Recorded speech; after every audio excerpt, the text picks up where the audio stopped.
Shannon Quirk in the boat. Shannon. With the first perfect 10 of the day, how was that out there? You know what, I'm just going to try to do the same. You know, I've got my positioning. You know, leading the charge with the Big Wave World Tour, how hungry are you for the championship? And welcome to the best show on earth. And speaking of big waves, Sean Dollar, world record holder for the largest paddle in wave. The conditions are really changing out there. What are you anticipating for your next heat? I've never pulled it ever, so you can pull it. You know it works, though? I might. I don't know. We could try. Well, I guess it does work, huh? And I don't know where the deflate. It's going to be way harder to get off now. Yeah, certainly Shannon. She's around the world. She's also known as Shannon Reporting, and wherever there are big waves, you're going to find her right in the middle of it. And she's the one to ask what's happening. Let's go down and hook up with Shannon. She's over there on the fort. Let's hear from her. I'm standing on the Nazare lighthouse for the best view. The waves, when it's really big, break right in front, and you almost feel like you're in the ocean. We're standing right on top of First Peak. Because this swell's so west, we're going to be looking into a lot of rights, maybe some barrels. These guys are, been training all season for a day like this. Everyone is really excited when you saw the forecast on the swell. Rodrigo Cocha, we also spoke with yesterday, and he said that the forecast looks even bigger than his world record day from last year in November. However, because it's so west, it's really different. You're living out here in Europe. You've seen a number of swell angles here. What are you making of the direction of swell this morning? Sometimes it almost looks like a right-hand point break if you're down on the beach. The second and third peak looking really nice and more inviting than usual. Normally you walk out here and First Peak just is terrifying. That right off First Peak into the cliff is often the most beautiful barrel and the sketchiest, and definitely not a place you want to be if you get pushed into the rocks. So this one's going to be a little safer, hoping everything goes smoothly and the jet skis are going to have an easier time out here with those peaks a little more defined. Great stuff, Shannon. You're on the set there. You're walking around. We'll be crossing over to you a number of times this morning. Of course, Shannon Quirk, pretty much a real expert on all things big wave tour these days. It was history in the making. I mean, just making the final as the first Portuguese here in Azores, and to win, I mean, what a fairy tale ending for him. Yeah, it really is. And to have that lineup all to yourself, I mean, look at Federico just taking full advantage. And how's that backside vertical attack? I mean, it doesn't get any better than that. It is spot on, and Federico Moraes really just doing everything right. Keep on doing it, Shan. Yeah, I mean, the barrel count on this guy was really high today.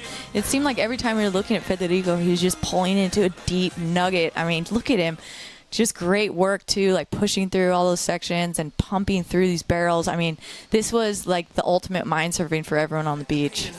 Yeah, and speaking of happy, man, did you see the faces of those kids on the beach? They're so stoked for their local guy to make it through, and he's representing their, their country, and not only potentially the Olympics, but now going into Galicia, he can make the tour again, and that's just something that I think it means so much for the local kids to have that mentor, and you can see it in their eyes. They're just frothing. Yeah, everyone's frothing here.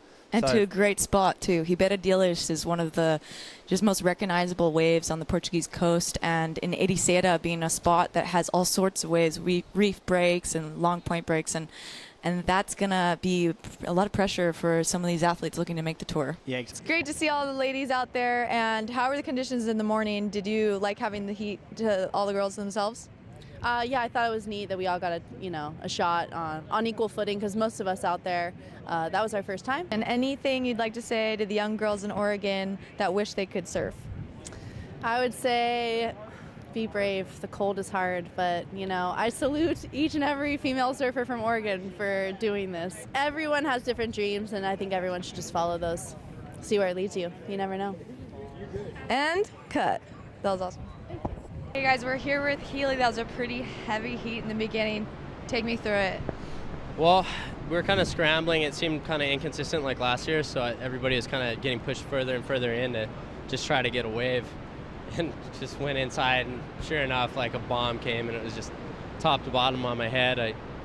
I I swam under it, and it just sucked me back and straight down. And How do you regroup after that? I didn't really regroup. I caught some waves, but I just didn't feel like 100%, that's for sure. From Oahu to Washington, you're surfing some cold waves. Did you bring a thick wetsuit out here to give it a shot? You know, I brought some small boards just in case, you know, we had some smaller days downtime, but you know, for the most part, I've just been here just enjoying everybody else watching and just being a spectator for once. You've been board caddy, coach. What's the feeling up here today while you're helping Makua in the water? Little nervous. I mean, you know, it's supposed to get really big, and you know, so far there's some bombs coming in. What do you think the most challenging part of surfing Nazare seems to be? It seemed like, you know, yesterday the preparation that Garrett and Makua are going through, just going over the skis and boards and safety and all that stuff.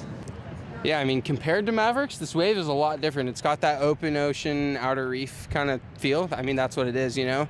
In Mavericks, it's like right there, steep in the spot, but fun, just fun. So what have you got for Shannon?